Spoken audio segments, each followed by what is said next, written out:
رو پڑا کل جب مجھے یہ رپورٹ ملی کہ صرف ہندوستان کی سوشل میڈیا پر 25,000 پوسٹ میرے نبی کی شان میں گالیاں دی گئی ہیں.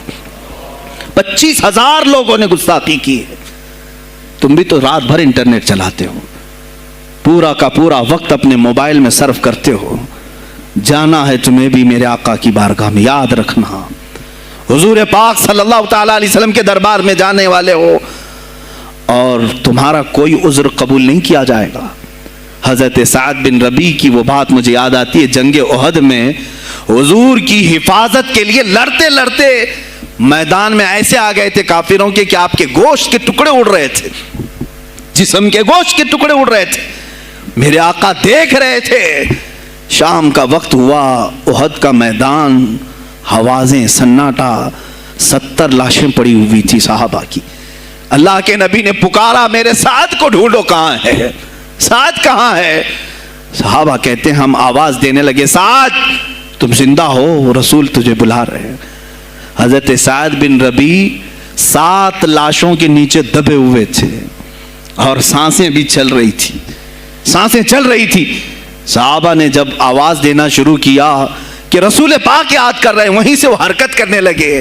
اندر سے آواز دی, اے جوانوں سعد زندہ ہے, میں یہاں لاشوں کے نیچے دبا ہوا ہوں. ہٹائی گئی لاشیں تو دیکھا ان کے جسم میں کچھ بچا ہی نہیں تھا, کچھ نہیں تھا, سب پھٹ چکا ہے. پیٹ کو تک چاک کیا گیا ہے, سانسیں باقی ہیں.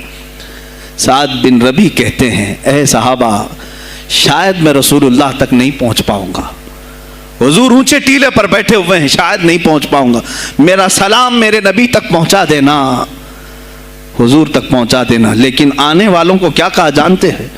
میں اے جوانوں تم سب سے کہوں گا آج کے حالات میں. سعد ابن ابی ربیع کہتے ہیں, اے صحابہ میں تو جا رہا ہوں, میری آخری سانسیں ہیں, لیکن اگر تمہاری آنکھیں چمکتی رہی, تمہارے جسموں میں جان باقی رہی, اور میرے نبی پر اگر کسی نے انگلی اٹھائی اور گالی دی, میں قیامت کے دن اسے نہیں چھوڑوں گا. اور یاد رکھنا اللہ کی بارگاہ میں تمہارا کوئی عذر قبول نہیں کیا جائے گا اگر تمہارے جیتے جی تمہارے نبی کی ذات پر کسی نے کیچڑ اچھالا. حضرت سعد ربیع اتنا کہہ کر کے انتقال ہو گئے, وہ حضور تک پہنچائے بھی نہیں جا سکے. اے میرے عزیزو, اے جوانو, تم کیا سمجھتے ہو کہ تم دنیا سے اسی طرح نکل جاؤ گے؟ قرآن میں بھی اللہ نے کہا, ام حسبتم ان تدخلوا الجنت, تم یہ سوچ کر کے بیٹھے ہو کہ ہم جنت میں چلے جائیں گے؟ پیر صاحب کا دامن پکڑ لیا ہے, مجھے تو جانا ہی ہے جنت میں, پیر بخشوا دیں گے ہمیں. تم برس میں 1 مرتبہ 11ویں کر کے اور فاتحہ نیاز کر کے سمجھتے ہو اسلام کا حق ادا کر دیا. یہاں تمہارے نبی کی عظمت پر روز بروز حملے ہو رہے ہیں. آج کفر کھل کر کے آیا ہے سامنے, نہیں دیکھتے آپ؟ کفر کھل کر کے سامنے آیا ہے تعصب کے ساتھ. ہر شہر میں جاتے ہوئے گنڈے للکار رہے ہیں اسلام کے خلاف ہمارے ملک میں. اگر میں کھل کر کے آیا تو میرا کیا جرم ہے اس میں, میرا کیا قصور ہے اس میں کہ آپ بھی میں نہ بولوں؟ ہاں آج تمہارے پاس طاقت ہے, پاور ہے, جو کچھ بھی حسر اور رسوخ ہے, اس سے زیادہ کیا کرو گے کہ تم مجھے جیل میں بند کر دو گے؟ میں کل کی تفسیر میں بھی یہی کہا, ایک مولانا صاحب نے کہا کیا آپ اتنا بول رہے ہیں, آپ پر ایسے ایکٹ لگائے جائیں گے کہ زندگی بھر آپ کی ضمانت ہی نہیں ہوگی, آپ پر ایسے قانون لگائے جائیں گے کہ آپ کی زندگی بھر ضمانت ہی نہیں ہوگی. میرا دل یہ کہتا ہے, اے لوگوں اس طرح جی کر فائدہ بھی کیا؟ ایسی آزادی کس کام کی جس میں روز اٹھتے ساتھ میرے نبی کی شان میں گستاخیاں ہم سن رہے ہوں اور حضور کو کوسا جا رہا ہو, ہم کھاتے پیتے گھوم رہے ہوں. اس سے بہتر ہے کہ جیل کی کوٹری میں ہم زندگی گزار لیں, کل بارگاہ مصطفیٰ میں اٹھنے والا چہرہ تو رہے ہمارے پاس. اگر اللہ کے نبی صلی اللہ تعالی علیہ وسلم نے سوال کر لیا پکڑ کر کے کہ تیرے زندگی میں, تیری جوانی میں مجھ پر تو لوگ رنگیلا رسول کہہ رہے تھے, تو کیا کہہ رہا تھا؟ تو کیا کہہ رہا تھا اس زمانے؟ تم کیا کہو گے, اے اللہ کے نبی میں مزدور تھا, میں کچھ نہیں کر سکتا تھا, میں غریب تھا, کام کاج کرتا تھا, میں کچھ نہیں کر سکتا تھا.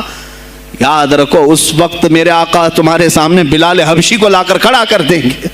یہ کیا تھا بلال؟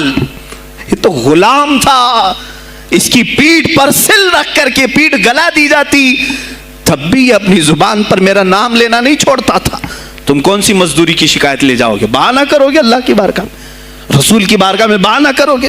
اے گروہ علماء، تم کو اللہ نے ممبر دیے ہیں خطابت کے لیے، اللہ نے اپنے رسول کا ممبر تمہیں دیا ہے، اس لیے نہیں کہ تم حکومت کی خوشامدی کرو، تم اپنے وقت کے طاغوتی قوتوں کی خوشامدی کرو، اس لیے نہیں، بلکہ آج تم سے قوم مصافحہ کر کے ہاتھ چومتی ہے صرف اس لیے کہ تمہاری زبان پر نام مصطفیٰ ہے.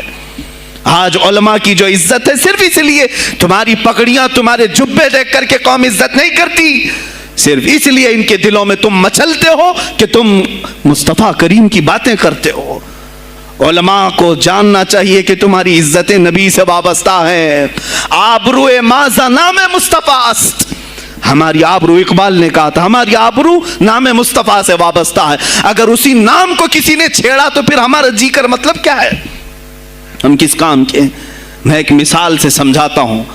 مسجد ہے، دیوار کے پینٹ کو اگر کسی نے کھرچ لیا تو ہو سکتا ہے معاف کر دیں، ہم اس کو چھوڑ دیں.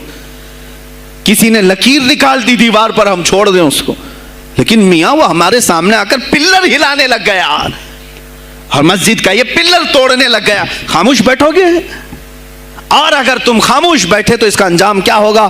اس نے پلر ہلایا تو صرف پلر نہیں ٹوٹے گا، یہ چھت پورا سب کے اوپر گرے گا. آج ظالم کفار پورے تمہاری جڑ کو ہلا رہے ہیں، میرے نبی کی ذات کو، سیدھے مصطفیٰ کریم کی ذات کو ہلا رہے ہیں. اللہ کے حبیب صلی اللہ تعالی علیہ وسلم کی ناموس کو ہلکے میں مت لینا میرے عزیزو. لاکھوں جانیں جاتی ہیں، جائیں اس نام پر. حضور اکرم صلی اللہ تعالی علیہ وسلم کی ذات کو ہلکے میں مت لینا.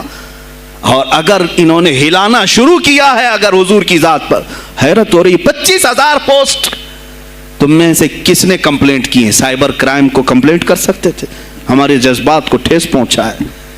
ہم آزاد ملک میں رہ رہے ہیں، میرے نبی سے چھیڑ چھاڑ کیوں ہو رہی ہے؟ کسی نے آواز اٹھائی؟ کچھ ہیں اللہ ماشاء اللہ، کچھ علماء، کچھ وکلا اس کے پیچھے لگے ہوئے ہیں. لیکن میرے عزیزو، ہر مسلمان کا یہ ہے تمہاری نسبت رسول پاک سے ہے. اب انہوں نے ہلانا شروع کیا تو انتظار کرو، جس دن یہ چھت گرے گی عذاب بن کر سب پیچھے جائیں گے، سب اس میں گرفتار ہوں گے. انشاءاللہ العزیز ہم مہم چھیڑیں گے، ہم مہم چھیڑیں گے اس بات کی. اگر آج تم کثرت میں ہو تو اس کا کیا مطلب جو چاہے تم کر لو گے. ہم اتنے گئے گزرے تو نہیں ہیں کہ ہمارے نبی کے اوپر بھی تم چلے جاؤ. ہاں ہمیں رون دیا، ہمیں مار دیا، ہمیں قتل کر دیا، سب برداشت کر لیا، لیکن اب اس سے آگے نہیں برداشت کریں گے انشاءاللہ العزیز. میں آواز دیتا ہوں اسی منبر سے، اے گروہ علماء، اے جماعت صوفیہ، اے خانقاہ کے گدی نشینوں، باہر آؤ. آؤ حکومت وقت سے ایک مطالبہ یہ کرو، اے حکومت وقت کے تخت پر بیٹھنے والوں، ہمارے ہند میں پارلیمنٹ میں بھی ایسا قانون پاس کرو کہ کوئی میرے نبی کی ذات پر بھونکے تو اسے موت کی سزا ہو جائے. ہم یہ چاہتے ہیں. اگر اس قانون کو تمہیں لانے میں کچھ زندگیوں کی ضرورت ہے تو یہ فقیر حاضر ہے اور میرے ساتھ بھی کچھ تمہارے لیے حاضر ہوں گے. لے لو ہماری جانیں اور ایک قانون ایسا بنا دو تاکہ قیامت تک پھر یہاں پر کوئی نہ بھونکے میرے نبی کی ذات پر. تم قانون صرف میرے نبی کے لیے نہیں، تم اپنے دیوی دیوتاؤں کے لیے بناؤ. شانتی سے رہو. ہم نے کبھی تمہارے خلاف بھونکا نہیں ہے، ہم نے کبھی دیوی دیوتاؤں کو چھیڑا نہیں ہے، اس لیے کہ اسلام اس کی اجازت نہیں دیتا. ہم گالی نہیں دیتے، ہم اسلام کی حقانیت سے بیان کرتے ہیں. لیکن خاموش رہنے کی یہ سزا ہمیں دی جا رہی ہے کہ ہمیں گالیاں دیتے دیتے یہ اب ہمارے نبی تک پہنچ گئے، ہماری ماں عائشہ صدیقہ تک پہنچ گئے اور ہمارے تمام اکابرین اسلاف تک پہنچ گئے.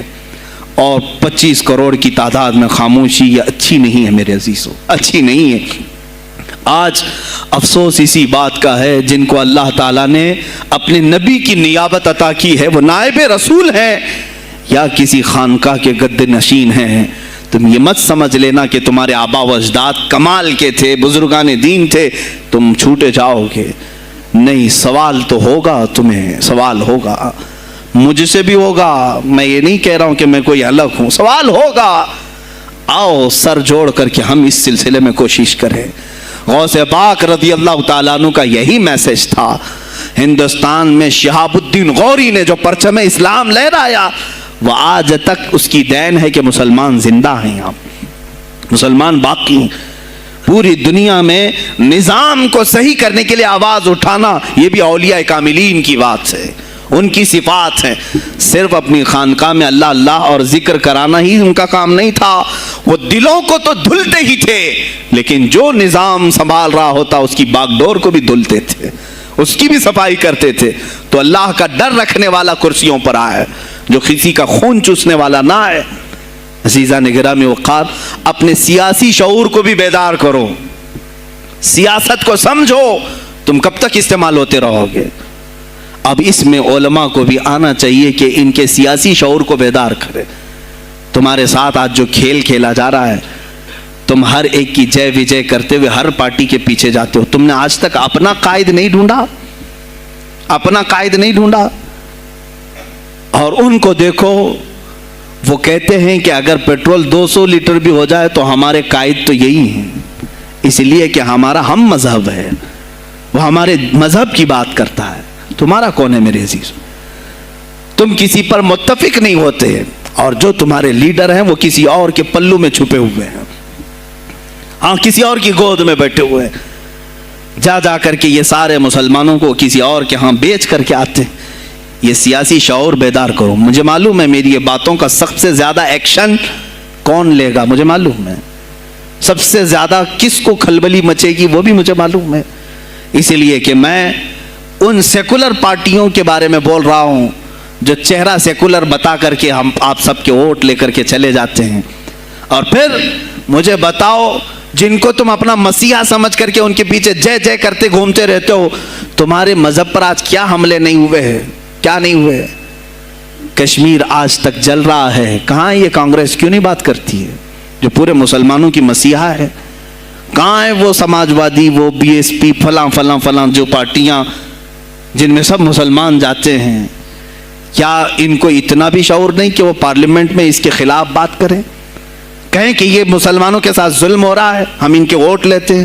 نہیں بات کریں گے. یہ صرف اور صرف تمہیں استعمال کرتے ہیں, اور انہیں معلوم بھی ہے ہم نے ان سب کو خریدا ہے, ان کے لیڈروں کے منہ میں اپنی زبان رکھی ہوئی, یہ کوئی بولے گا نہیں, انہیں معلوم ہے. تمہیں یہ اندازہ نہیں میرے عزیزو, آج میں بولوں تو لوگوں کو تکلیف ہوگی. کشمیر کے ایسے حالات ہیں, رو رہے ہیں وہاں پر. ایک مولانا ہیں, مسجد کے امام ہیں, انہوں نے کہا, باضابطہ حلفیہ کہا نوجوان میرے پاس نماز کے لیے آتا تھا, اس نے یہ کہا کہ حضرت کیا سوسائڈ کرنے کی اجازت ہے؟ کہا کیوں؟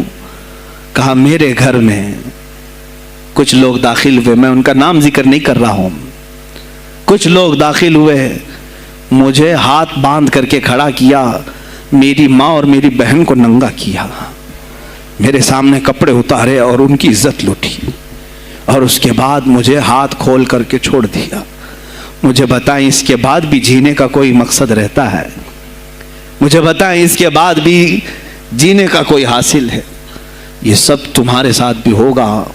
جہاں میجورٹی ان کی مسلمانوں کی تھی وہاں یہ ننگا ناچ کر کے دکھایا ہے, تو یہاں تو تم بہت قلت میں ہو, تمہارے ساتھ بہت کچھ ہو سکتے ہیں اب بھی اگر خاموش رہے. اسی لیے میں بار بار کہتا ہوں, اٹھو وہ گھر نہ حشر نہ ہوگا پھر کبھی, دوڑو کہ زمانہ چال اپنی چل گیا.